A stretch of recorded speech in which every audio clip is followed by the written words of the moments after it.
بسم اللہ الرحمن الرحیم اعوذ باللہ من الشیطان الرجیم بسم اللہ الرحمن الرحیم الف لام را تلک آیات الکتاب المبین انا انزلناہ قرآنا عربیا لعلکم تعقلون.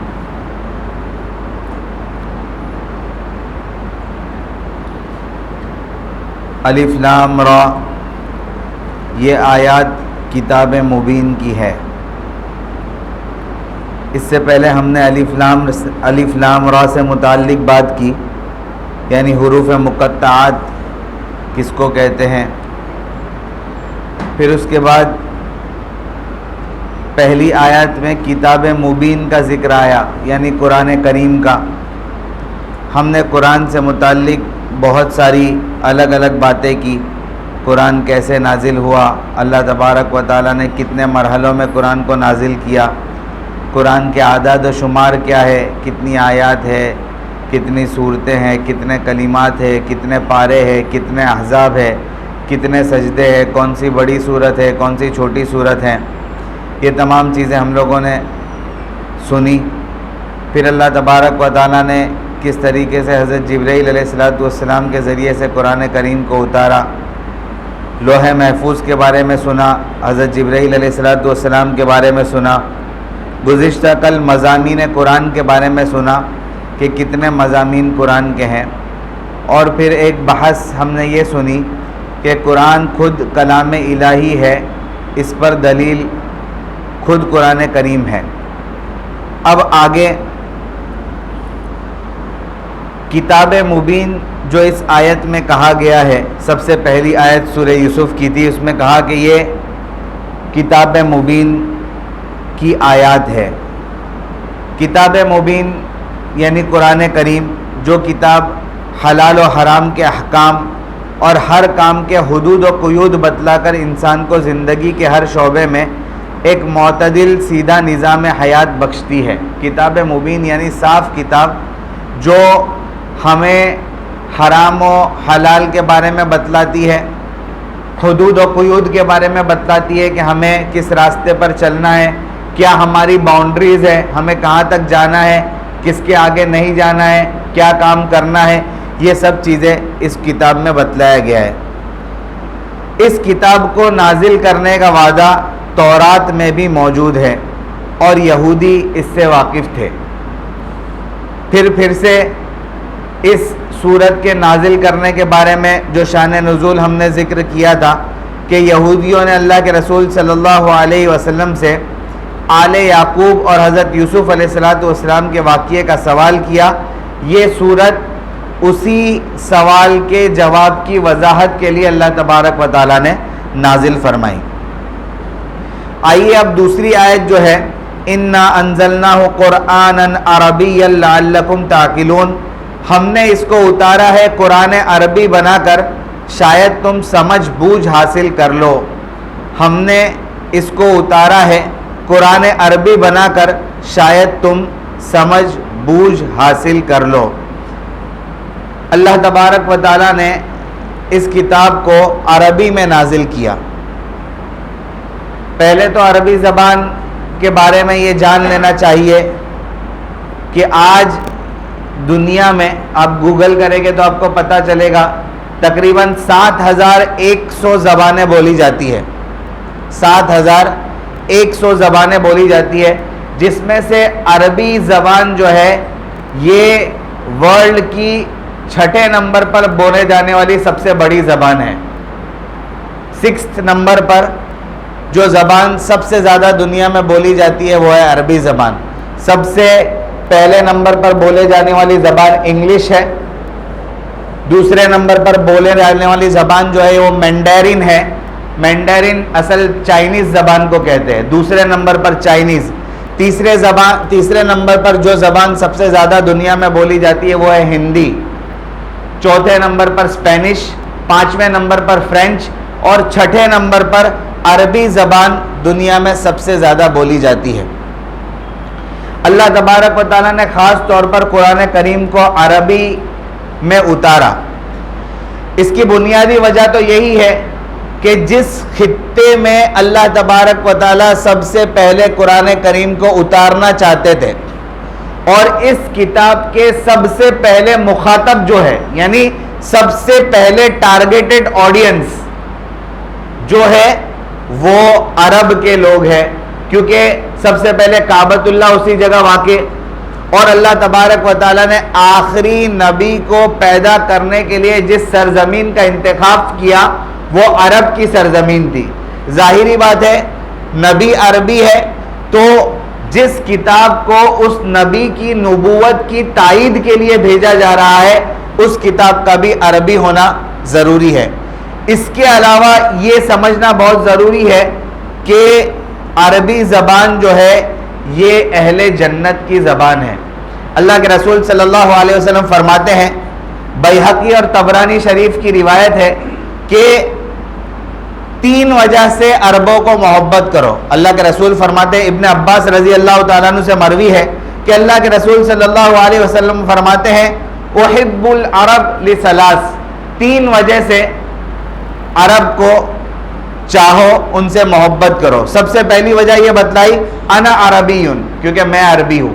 اللہ کے رسول صلی اللہ علیہ وسلم فرماتے ہیں کہ 3 وجہ سے عربوں سے محبت کرو۔ سب سے پہلی وجہ کیونکہ میں عربی ہوں، دوسری وجہ قرآن پاک عربی ہے، اور تیسری وجہ اہل جنت کی زبان جو ہے وہ عربی ہے۔ اہل جنت کی زبان جو ہے عربی ہے۔ اب یہ اہل جنت کی جو زبان عربی ہے، تو کیا یہ زبان جنت اور جہنم کا فیصلہ اللہ تبارک و تعالیٰ کر دیں گے، اور پھر ہم سب جب جنت اور جہنم کے لیے اللہ تبارک و تعالیٰ ہم سب کو جنت میں بھیجے، جب ہم جنت میں جمع ہو جائیں گے تب ہم عربی بولنے لگیں گے؟ یہ سوال پیدا ہوتا ہے۔ تو کہا ابن عساکیر میں اس چیز کو بیان کیا ہے کہ نہیں، ایسا نہیں ہے۔ جس زمانے میں اللہ تبارک و تعالیٰ نے حضرت آدم کو پیدا کیا اور حضرت حوا علیہ السلام کو پیدا کیا، اس وقت حضرت آدم اور حوا جنت میں جو زبان بولتے تھے وہ عربی زبان تھی، یعنی اس زمانے سے عربی زبان کو اللہ تبارک و تعالیٰ نے پیدا فرما دیا تھا۔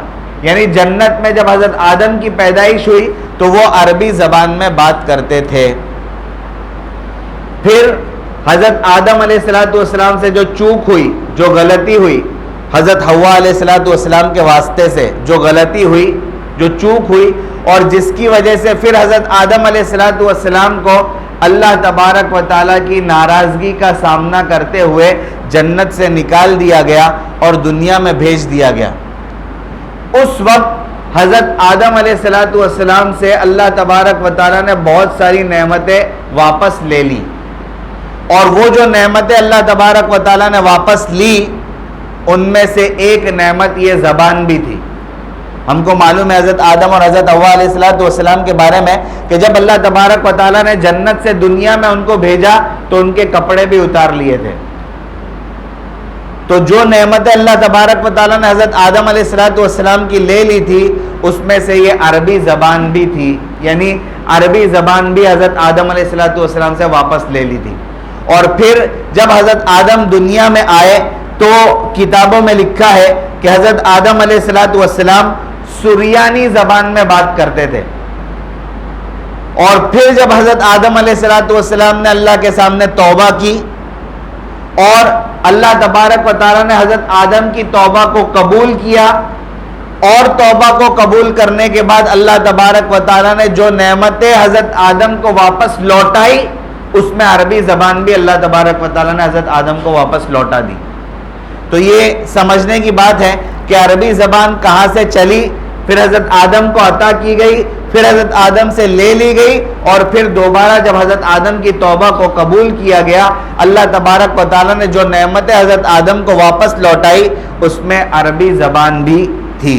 تو یہ عربی زبان کے بارے میں جو مفسرین نے لکھا ہے وہ یہ ہے، قرآن کو عربی زبان میں اتارا، اس میں اس طرف اشارہ ہے کہ قصہ یوسف کے بارے میں سوال کرنے والے عرب کے یہود تھے جو سوال کر رہے تھے، جنہوں نے کفار قریش کو یہ کہا کہ جا کر تم اللہ کے رسول سے یہ سوال کرنا کہ حضرت یعقوب کی اولاد مصر کیوں چلی گئی، یہ سوال کرنے کو کہا گیا تھا.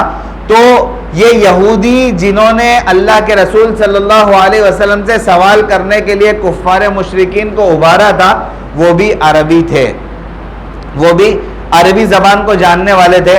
اور عربی زبان کی بہت ساری خصوصیات ہے، اتنی سب خصوصیات ہے کہ آپ عربی زبان کے بارے میں سننا شروع کریں گے تو اس کی خصوصیات ختم ہی نہیں ہوگی. عجیب زبان ہے. صرف ایک دو باتیں میں آپ کے سامنے عرض کر دوں.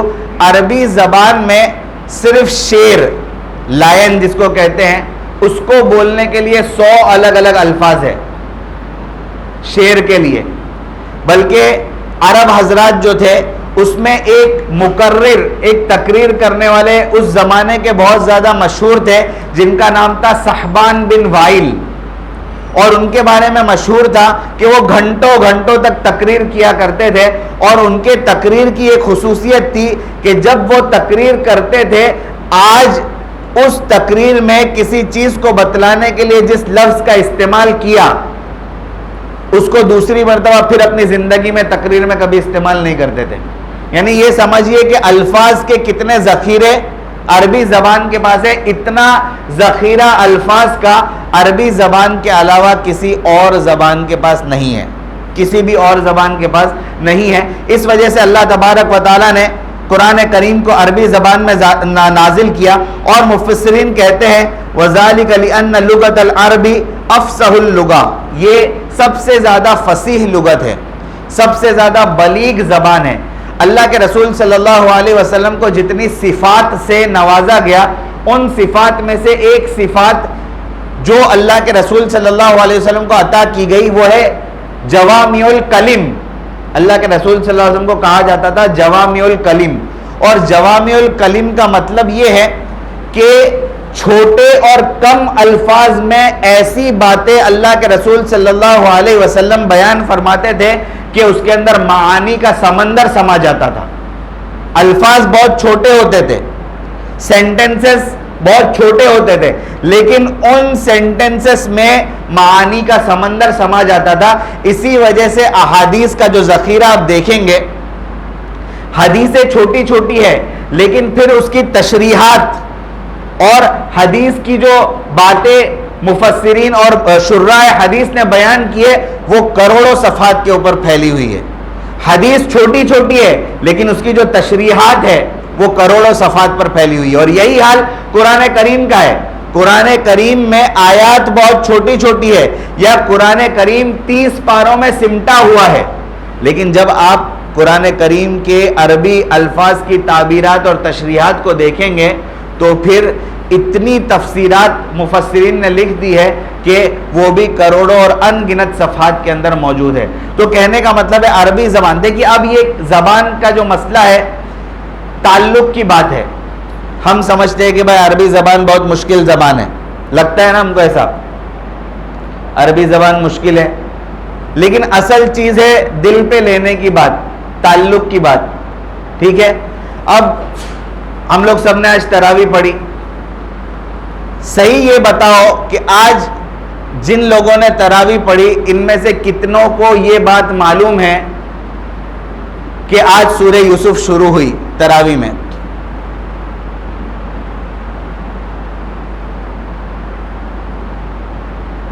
چار پانچ لوگوں کے ہاتھ اٹھے.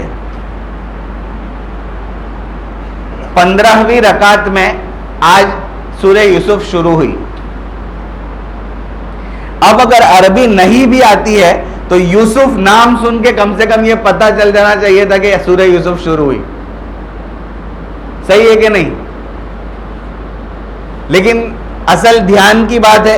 اللہ تعالیٰ ہماری غفلت ہے اس کو دور فرمائے.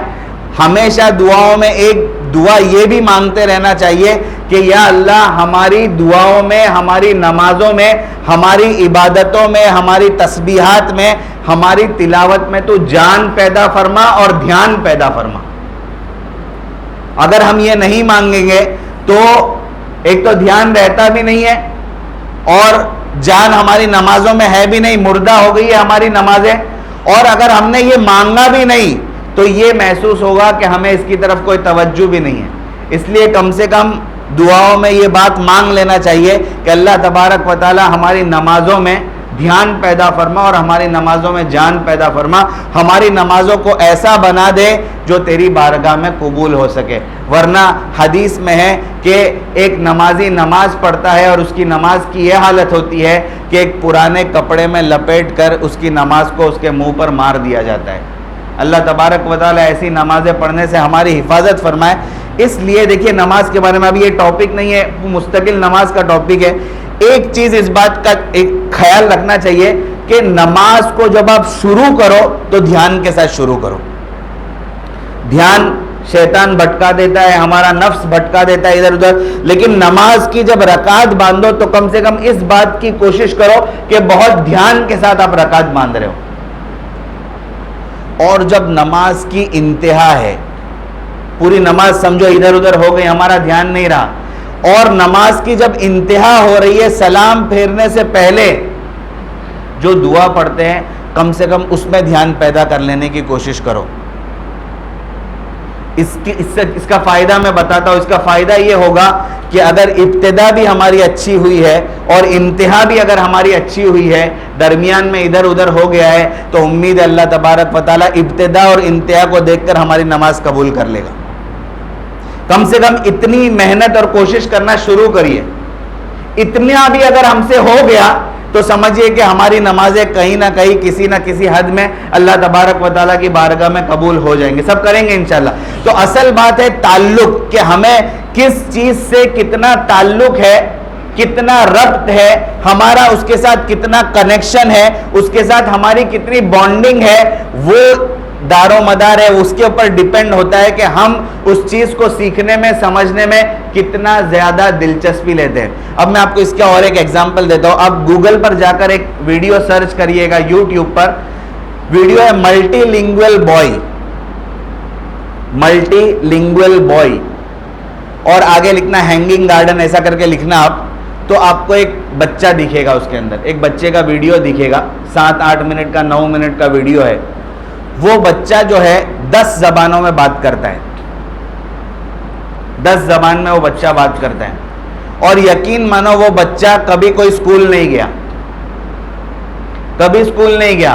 وہ بمبئی کی جھوپڑ پٹی میں رہنے والا ایک غریب بچہ ہے، سلم میں رہنے والا بچہ ہے، اور 10 زبانیں بولتا ہے، اور 12-15 سال کی عمر ہے۔ بہت پرانا ویڈیو ہے، بڑا ہو گیا ہوگا، لیکن 12-15 سال کی عمر کا وہ ویڈیو ہے اس کا، جو یوٹیوب کے اوپر ہے۔ اب آپ اندازہ لگائیے کہ وہ بچہ جو جھوپڑ پٹی میں رہنے والا ہے وہ 10 زبانیں کیسے بولتا ہوگا، جو کبھی اسکول نہیں گیا ہے، کیسے بولتا ہوگا؟ اس کی وجہ ہے، اس کی وجہ یہ ہے کہ وہ بامبے میں ہینگنگ گارڈن جو ہے اس کے باہر مور پیچ بیچتا ہے، مور پیچ ہے نا، مور پیچ بیچتا ہے، اور وہ اس ویڈیو میں خود بولتا ہے۔ اس کو پوچھتے ہیں، کوئی انٹرویو لینے والا اس کا انٹرویو لے رہا ہے اس بچے کا، اور اس کو پوچھتا ہے کہ بھائی how did you learn these languages, کہ یہ لینگویجز تو نے کیسے سیکھی، 10 زبانیں تو نے کیسے سیکھی؟ تو اس نے کہا کہ بھائی میں ہینگنگ گارڈن کے باہر مور پیچ بیچتا ہوں، اور یہ ہینگنگ گارڈن میں دنیا بھر کے ٹورسٹ آتے ہیں، دنیا بھر کے ٹورسٹ یہاں پر گھومنے آتے ہیں، اور دنیا بھر کے ٹورسٹ جب یہاں پر گھومنے آتے ہیں تو میں ان کو ان کی زبان میں مور پیچ بیچتا ہوں۔ یعنی کوئی اسپینش زبان آیا، اسپینش کا ٹورسٹ آیا تو اس کو میں اسپین لینگویج میں اسپینش میں مور پیچ بیچتا ہوں۔ کوئی انڈونیشیا کا آیا تو اس کو اس کی زبان میں بیچتا ہوں، کوئی چائنا کا آیا تو میں اس کو اس کی زبان میں بیچتا ہوں، اور عربی زبان میں بھی وہ مور پیچ بیچتا ہے، عربی بھی بولتا ہے اور عربی زبان میں بھی وہ مور پیچ بیچتا ہے۔ اب آپ اندازہ لگائیے کہ ایک 10-12 سال کا جو بچہ ہے اس کو اس بات کا احساس ہے کہ بھائی میں اگر اپنی زندگی صحیح طور پر گزارنا چاہتا ہوں تو یہ جو میرا کام ہے اس کو مجھے سیکھنا پڑے گا، اور یہ زبانیں جو ہے وہ مجھے سیکھنی پڑے گی، میرے پاپی پیٹ کا سوال ہے، اس کے لیے مجھے زبان سیکھنی پڑے گی۔ اور وہ 10-12 سال کا بچہ بغیر کسی استاد کے، بغیر کسی اسکول میں جائے ہوئے 10 زبانیں بولتا ہے۔ یہ میں آپ کو اس وجہ سے بتا رہا ہوں کہ یہ بات ہے تعلق کی، کسی چیز کو دل پر لینے کی. اگر ہم کسی چیز کو دل پر لے لیں تو اس کا سیکھنا مشکل نہیں ہوتا ہے. ٹھیک ہے. اور اس بچے ایک اندازہ لگائے, پوری زبان نہیں آتی ہے اس کو, وہ اس زبان کا ماہر نہیں ہے, لیکن اس کا کام نکالنے کے لیے جتنا آنا چاہیے اتنا اس کو آتا ہے. اس کو معلوم ہے کہ مور پیچ کو عربی زبان میں طاؤس کہتے ہیں, وہ معلوم ہے اس کو. پھر وہ بولتا ہے کہ بھائی یہ 1.50 کا ہے, 200 کا ہے, وہ اس کو بولنا آتا ہے کہ بھائی 1 کا اتنا ہے اور 2 کا اتنا ہے, اور 2 لوگ ہیں تو اتنا ڈسکاؤنٹ ملے گا, یہ بولنا اس کو آتا ہے. یعنی اس کا کام اس سے نکلتا ہے. اب آپ اندازہ لگائیے کہ بغیر استاد کے اس نے یہ 10-12 جملے بھی سیکھے تو کیسے سیکھے ہوئے گے.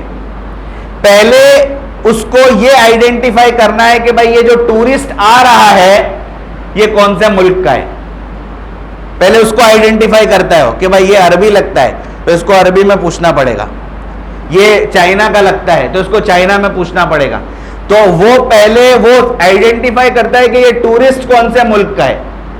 پھر بعد میں یہ معلوم کرتا ہے کہ وہ ٹورسٹ کو میں پوچھوں کہ بھائی اس کو کیا بولتے ہیں تمہاری زبان میں, اس کو بولتے کیا ہے, تو وہ بولے گا کہ اس کو ہماری زبان میں یہ بولتے ہیں.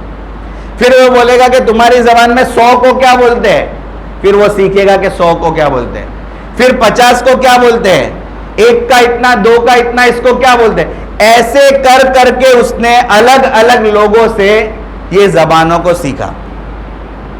تو کہنے کا مطلب صرف یہ ہے کہ اگر یہ ایگزامپل اس وجہ سے بہت ضروری ہے, ہم لوگ سکولز میں ورکشاپس کے درمیان یہ ایگزامپلس دیتے ہیں. کبھی گجراتی اسکول میں جانا ہوتا ہے تو انگلش سکھانے کے لیے, اس کا ویڈیو ہے میرے پاس, اس کے اندر لیپ ٹاپ میں بھی ہے, لیکن آپ ملٹی لنگول جا کے دیکھیں گے تو پتہ چلے گا کہ وہ ویڈیو ہے. تو میں کہنے کا مطلب ہے کہ جس چیز کو کسی بچے نے دل پر لے لیا اس کو سیکھ لیا. اگر ہم بھی عربی زبان کو سیکھنا, یہ سمجھ لے کہ بھائی ہمیں سیکھنا چاہیے, ضروری ہے, بہت اہم زبان ہے, تو اس کا سیکھنا کوئی مشکل نہیں ہے.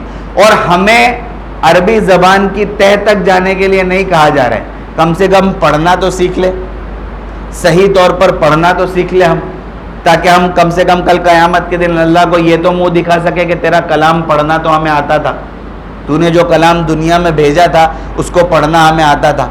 تو اس بات کا ہمیں اہتمام کرنا چاہیے کہ کم سے کم عربی زبان ہمیں آنی چاہیے. خیر چلیے, انا انزلناہ قرآنا عربیا لعلکم تعقلون, اور وذالک لأن لغت العربی افصح اللغات. اللہ تبارک و تعالیٰ نے قرآن کریم اور اپنے نبی کے ساتھ جتنی چیزوں کو جوڑا ہے وہ سب اشرف یعنی سب سے بہترین چیزوں کو جوڑا ہے. اس کو دیکھیے مفسرین نے کس طریقے سے بیان کیا. وَأَبْيَنُهَا وَأَبْصَرُهُ تَعْدِيَةٌ لِلْمَعَانِي الَّتِي تَقْوَمُ بِالنُّفُوسِ, کیونکہ عربی زبان ایسی زبان ہے کہ جس کے ذریعے سے معانی ایسے نکلتے ہیں جو دلوں میں بیٹھ جاتے ہیں, وہ معانی ہوتے ہیں. فَلِهَذَا, اسی وجہ سے انزل اشرف الکتاب, اللہ تبارک و تعالیٰ نے اشرف کتاب کو نازل کیا. بی اشرف اللغاتی, یعنی اشرف زبان میں نازل کیا. علی اشرف الرسلی, سب سے بہترین نبی کے اوپر نازل کیا. بی سفاراتی اشرف الملائکتی, جس فرشتے کو کام دیا گیا تھا اس کتاب کو لانے کا وہ بھی سب سے اشرف تھا. وَكَانَ ذَلِكَ فِي أَشْرَفِ الْبُقَعِ الْأَرْضِ, اور جس جگہ پر اس کتاب کو نازل کیا گیا یعنی مکۃ المکرمہ, وہ بھی دنیا میں سب سے بہترین جگہ.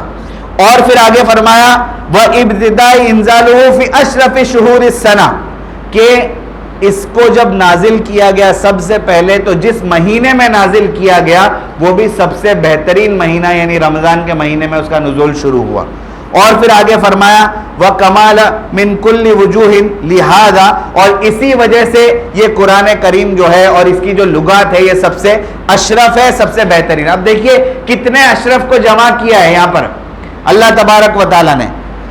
زبان سب سے اشرف, جس نبی پر نازل کیا وہ سب سے اشرف, جس فرشتے کے ذریعے سے نازل کیا گیا وہ سب سے اشرف, جس زمین پر نازل کیا مکۃ المکرمہ وہ سب سے اشرف, جس وقت میں نازل کیا یعنی رمضان المبارک وہ سب سے اشرف.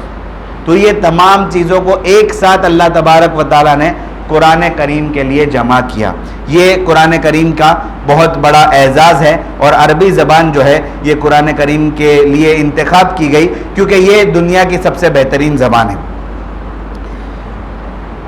اس کے بعد کی جو آیت ہے نحن نقص علیک احسن القصص بما اوحینا الیک ھذا القرآن وان کنت من قبلہ لمن الغافلین، یہاں سے ایک پوری نئی بحث چالو ہو رہی ہے کہ اس سورت کو یا اس واقعے کو جو سورہ یوسف ہے اس کو احسن القصص کیوں کہا گیا ہے، یہ دنیا کے تمام واقعات میں سے سب سے بہتر واقعہ کیوں ہے، اس کا اجمالی خاکہ یعنی بہت اجمال کے ساتھ اس کو سب سے بہترین واقعہ کیوں کہا گیا ہے، انشاءاللہ اس کے بارے میں آئندہ کل بات کریں گے۔ آمین۔